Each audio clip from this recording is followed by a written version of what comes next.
আগে তো আপনি ইমামকে মানবেন, তবে তো এই কিতাবটা আপনার কাছে আসবে। প্রথমেই লাইন কেটে দিন, ইমাম মানি না। আজকে বোখারি বলছে, কালকে বলবে আলমানির কিতাব পড়ো। কি বলবে?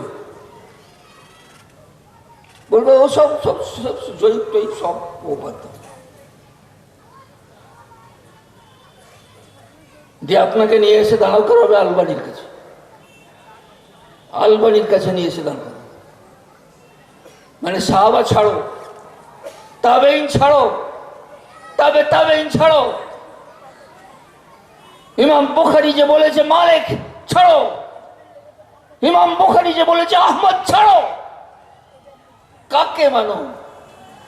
কাকে মানো? বলে যুগের শ্রেষ্ঠ মুহাদ্দিস আলবানী। কোথায় নিয়ে এসে দাঁড় করালো বুঝতে পারছেন?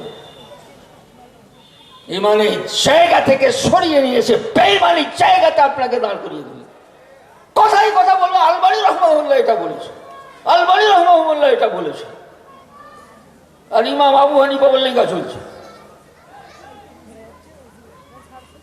তিনি বিখ্যাত তাবেঈ, তিনি সাহাবীদের ছাত্র। তার বিরোধিতা না করলে তো মজা আসবে না। যিনি সর্বপ্রথম পৃথিবীর ইতিহাসে হাদিস লিখেছেন, তার বিরুদ্ধে না গেলে ওদের গাত্রদাহ মিটছে না। আলবানী ঠিক করেছে, বাহ কি সুন্দর জায়গায় যুবক ছেলেগুলোকে দাঁড় করাচ্ছ, বেঈমান যেন হয়ে মরে।